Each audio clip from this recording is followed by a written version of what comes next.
am Sergio Vega. I play in Deftones and Quicksand. Awesome.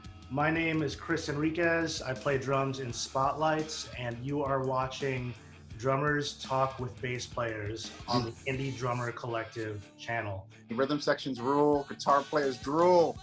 Hell yeah, man. So I moved to the East Village, East 5th and Bowery, around the mid-2000s, and I used to go to a bar called Lit all the time. Before the kids used to say everything was lit, we used to hang out we get lit.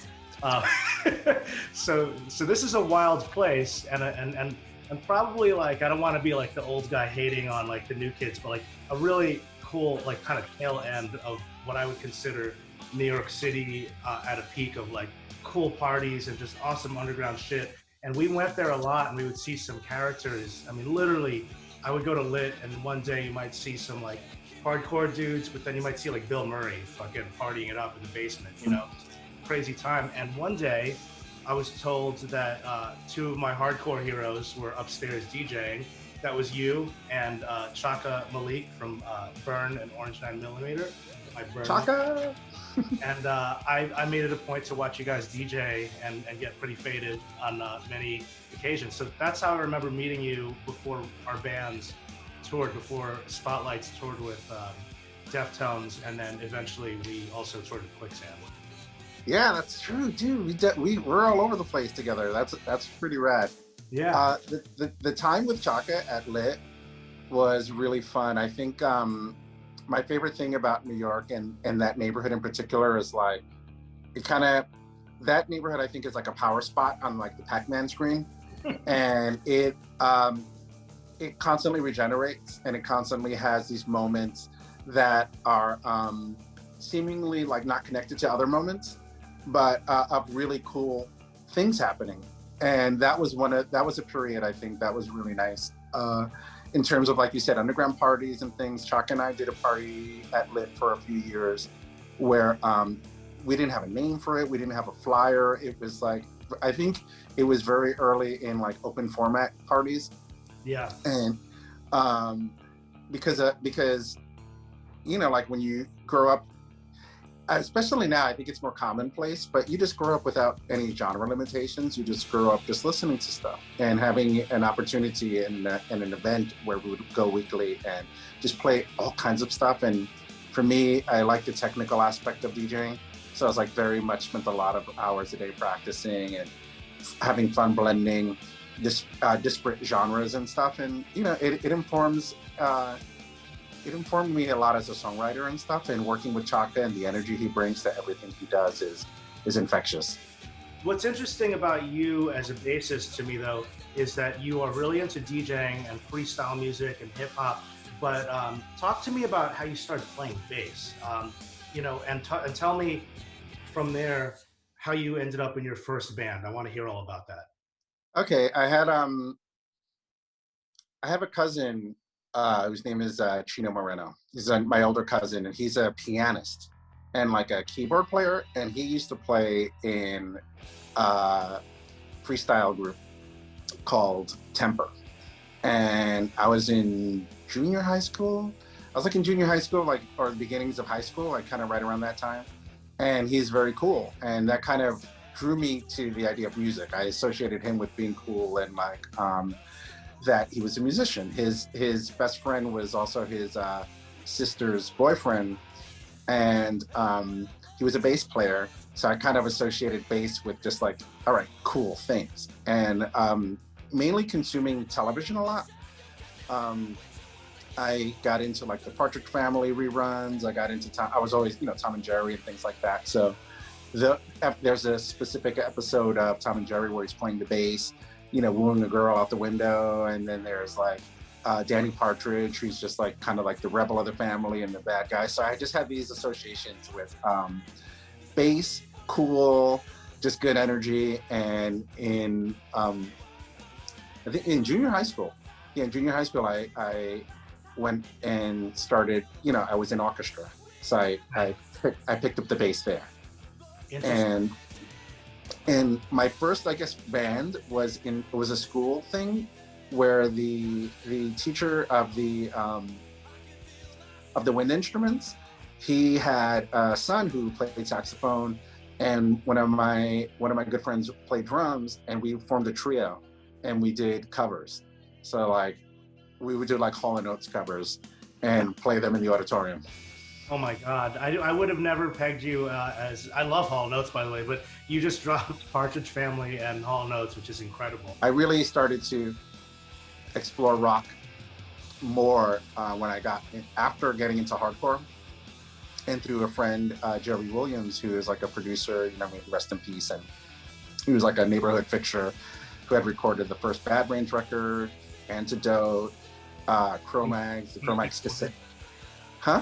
I think Beastie Boys too, right? He did? Jeez. Well, that's even, I mean, he was like, he's just really a fixture. And for some time, my mentor, and we used to go to his apartment, and he would play a lot of rock for me. And, but early on, because of the other music we're talking about, I always assume bass as like a in your face and like a lead instrument.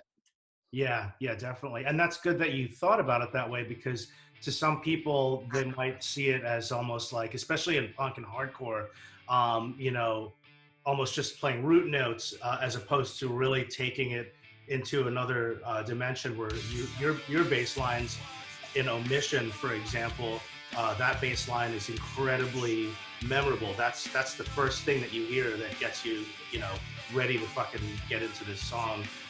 And even something cool. like Landmine Spring, which is just, you know, almost like the one note, like it's what gets you.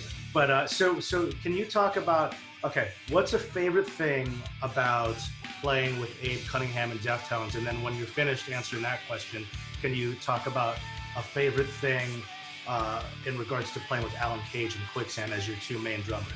Mm-hmm. I think that they're both phenomenal, and what I always think of them in tandem, because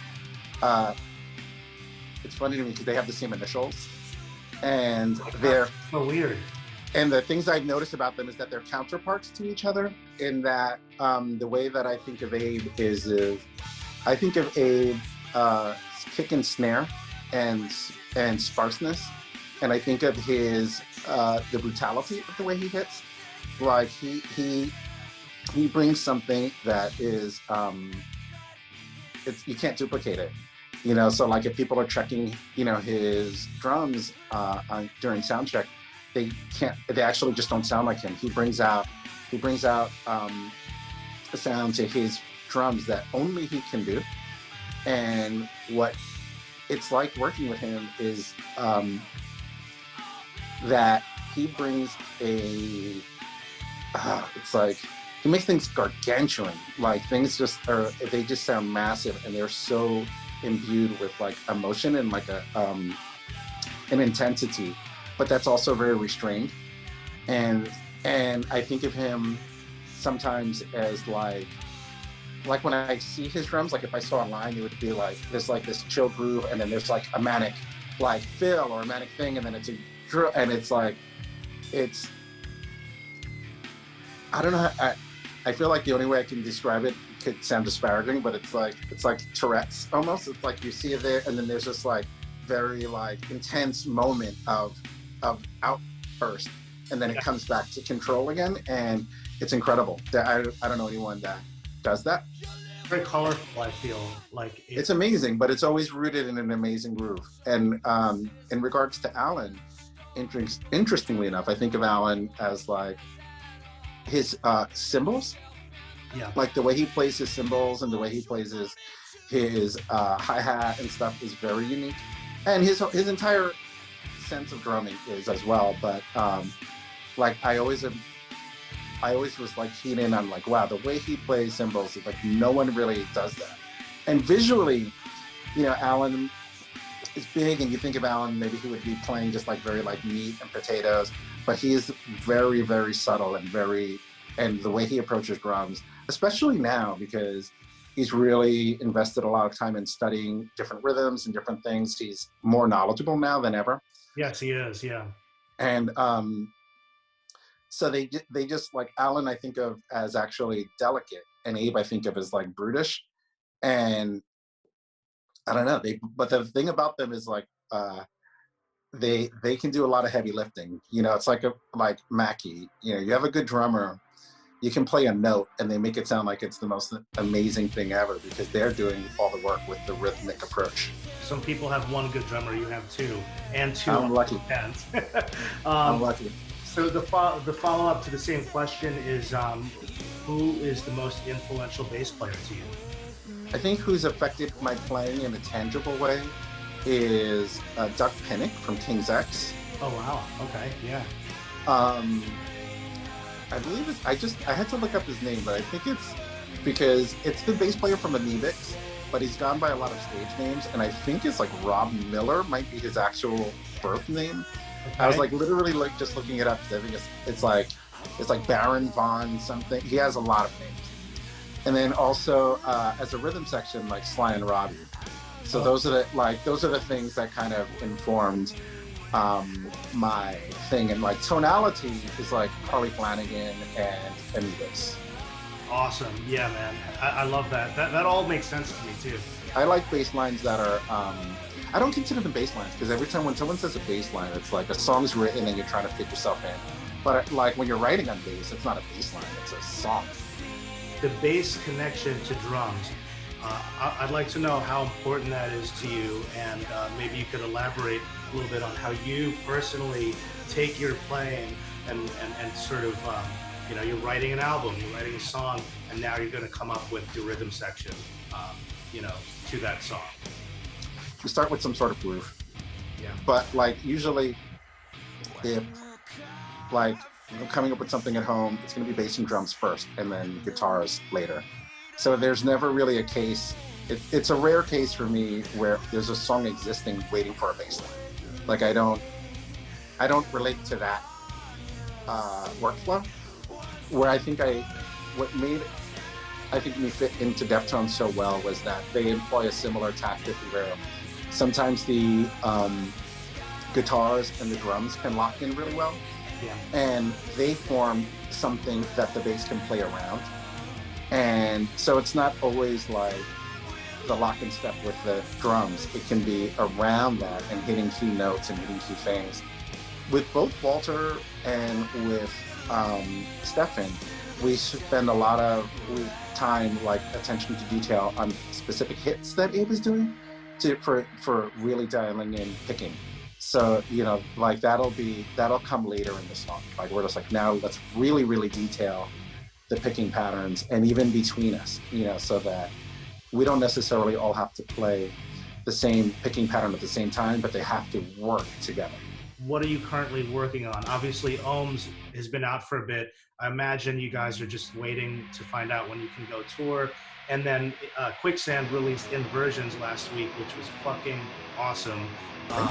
So many people are talking about how, like, what a return to form that is, because it's like, it's heavy and groove. But yeah, what's going on? Let's let people know. You know what, Deftones and Quicksand, like, there's always just, we're both in phases of like, all right, you know, we have Inversion out. We're really proud. Both albums were done before the lockdown. Yeah. And but having Inversion out now is really kind of like, for me in my day, just checking on that, seeing how that's doing, and just, you know, us talking to each other, being stoked on that. You know, with Deftones, we're always kind of trying to work on something, like keep the Ohms record in people's faces and keep that alive. But there's also the 20th anniversary of White Pony, which I'm not so much a part of, but, you know, like seeing that and seeing that come out and reposting stuff is like, that's kind of mostly the day-to-day as far as like music is concerned. Sergio, thanks for talking with us on the Indie Drummer Collective Drummers Talk with Bass Players, and I can't wait to see you in person at some point, and maybe we'll jam, and I can't wait to see you play on the road at some point. Yeah, thank you, Chris. I really appreciate that. And we should definitely take the opportunity to make music together. You're not on Earth for very long, and none of us are really here for that long, so you might as well do stuff.